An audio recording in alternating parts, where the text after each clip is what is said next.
जय हिंद दोस्तों। जब भी किसी बड़े षड्यंत्र को अंजाम दिया जाता है तो जाहिर सी बात होती है, एक अंदाज़ा लगाया जाता है कि उस इंसान ने वो काम अकेले तो किया नहीं होगा, मतलब उसके साथ एक टीम रही होगी। यही चीज़ सचिन वाजे के मामले में तफ्तीश की जा रही थी, तब कई लोग एक एक करके जो सामने आए उसे ये चीज़ क्लियर हो गई कि जिस पैमाने पे जितना बड़ा ये पूरा कांड किया गया है, वो पूरा कांड सचिन वाजे ने अकेले नहीं किया, बल्कि उसमें कई सारे लोग शामिल थे। और फिर उसके बाद ये भी बातें उठने लगीं कि भाई इतना बड़ा कांड वो कर रहे हैं और इतने बड़े ओहदे पे जब वो बैठे हुए हैं और इतने बड़े बड़े लोगों के साथ जब उनका उठना बैठना है, तो जाहिर सी बात है ज़रूर कुछ ना कुछ बड़े लोग भी इसमें शामिल रहे होंगे। और इन्हीं चीज़ों के मद्देनज़र जब इन सब चीज़ों के बीच में परमवीर सिंह ने एक ईमेल करके, मतलब उद्धव ठाकरे साहब को एक ईमेल किया जिसमें उन्होंने अनिल देशमुख के बारे में पूरी जानकारी दी, 100 करोड़ की वसूली वाली बात सामने आई। उसके बाद इस बात के ऊपर कोई संदेह नहीं रह गया कि भाई हो ना हो इस तरह की चीज़ें जो हैं महाराष्ट्र में इस समय चल रही हैं, जिनके की तरफ ध्यान देने की ज़रूरत है। और इन सब चीज़ों के बीच में अनिल देशमुख जी ने बाद में फिर इस्तीफ़ा भी दे दिया। कई सारी और चीज़ें जो हैं वो आने वाले समय में हमारे सामने आ सकती हैं। नए जो होम मिनिस्टर बने हैं महाराष्ट्र के, उन्होंने कहा है कि भाई पुलिस जो है अब बिना किसी पॉलिटिकल इन्फ्लुएंस के काम करेगी, पर ऐसा होता तो है नहीं। देखिए, अब कहीं भी चले जाएं, मंत्रियों का दखल तो पुलिस की ज़िंदगी में रहता ही है। अब अनिल देशमुख के हटने के बाद उनके ऊपर कितनी ज़्यादा सीरियस कार्रवाई होगी या उनको बचा लिया जाएगा, ये बात आने वाला समय बताएगा। और वो गलत है कि नहीं, ये चीज़ पहले तो प्रूव करनी पड़ेगी। लेकिन इस समय बहुत बड़ी हलचल मची हुई है। क्यों? क्योंकि एक और करीबी शख्स था सचिन वाजे का, जो कि अब गद्दार निकल कर सामने आया है। मतलब इस तरह की कुछ बातें हैं जो हो रही हैं, जो कि एक शख्स की तरफ इशारा कर रही हैं कि हो ना हो वो भी इस पूरी साजिश में शामिल था और एनआईए के हाथ भी उस तक अब जल्दी ही पहुंच सकते हैं। एंटीलिया बम कांड और मनसुख हिरेन की हत्या के मामले में मुंबई पुलिस के पूर्व एनकाउंटर स्पेशलिस्ट शिवसेना नेता प्रदीप शर्मा भी एनआईए के घेरे में है। प्रदीप शर्मा इन दोनों मामलों में जांच एजेंसी के दायरे में आने वाली 5 अधिकारियों में से एक हैं। सचिन वाजे ने जांच एजेंसी को प्रदीप शर्मा के बारे में कई पुख्ता जानकारियां भी दी हैं। वाजे ने बताया कि किसी प्रदीप शर्मा के साथ काम कर चुका है और उसे वो अपना गुरु मानता है। रिपब्लिक टीवी में प्रकाशित खबर के मुताबिक सचिन वाजे ने अपने बयान में शर्मा का नाम लिया था। वाजे ने एनआईए को बताया कि शर्मा ने उद्योगपति मुकेश अंबानी की एंटीलिया के बाहर विस्फोटक लदी स्कॉर्पियो खड़ी करने की में उसकी मदद करी थी। 5 मार्च को मनसुख हिरेन की लाश मिलने तक प्रदीप शर्मा लगातार वाजे के संपर्क में था। एनआईए के पास इसके कई सारे ठोस सबूत मौजूद भी हैं। गौरतलब है कि एनआईए ने प्रदीप शर्मा से बुधवार को करीब 7.5 घंटे तक पूछताछ करी। सूत्रों ने बताया कि एनआईए शर्मा के कुछ सवालों के जवाब से संतुष्ट नहीं थी, लिहाजा उसे गुरुवार को दोबारा तलब किया गया।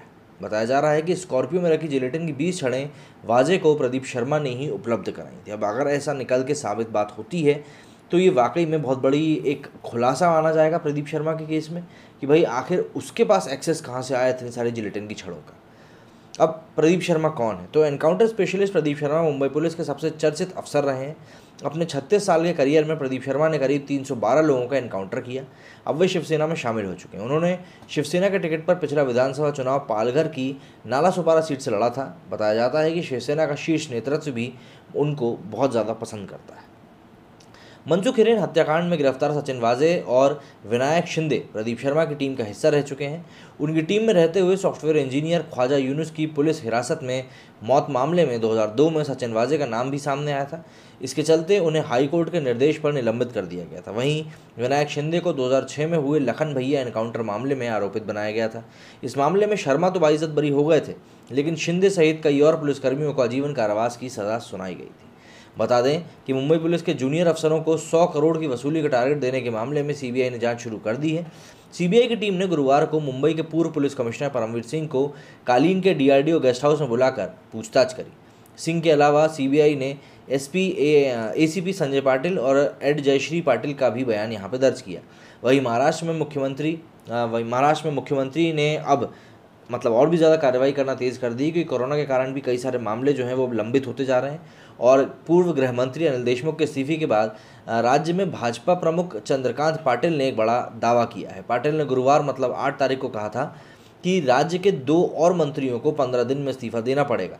उनके अनुसार राज्य में राष्ट्रपति शासन लागू करने के लिहाज से ये उपयुक्त स्थिति है।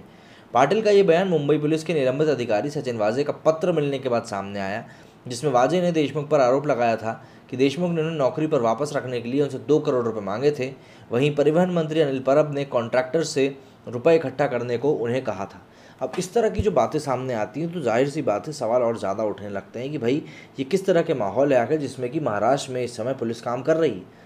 ऐसा लगता है कि पुलिस के ऊपर नेताओं का इतना ज़्यादा दबाव बन चुका है कि पुलिस उस दबाव के चक्कर में ही डर के मारे काम कर रही है। बहरहाल ये सारी चीज़ें सामने आने के बाद से जो राजनीति है, महाराष्ट्र की राजनीति जो है उसमें काफ़ी ज़्यादा उथल पुथल मची हुई है। लेकिन और भी कई सारी चीज़ें हैं जो कि अभी सामने आना बाकी हैं, और हो सकता है कि उनके सामने आने के बाद और भी ज़्यादा चीज़ें ऐसी हैं जो हमारे सामने आना शुरू हो जाए।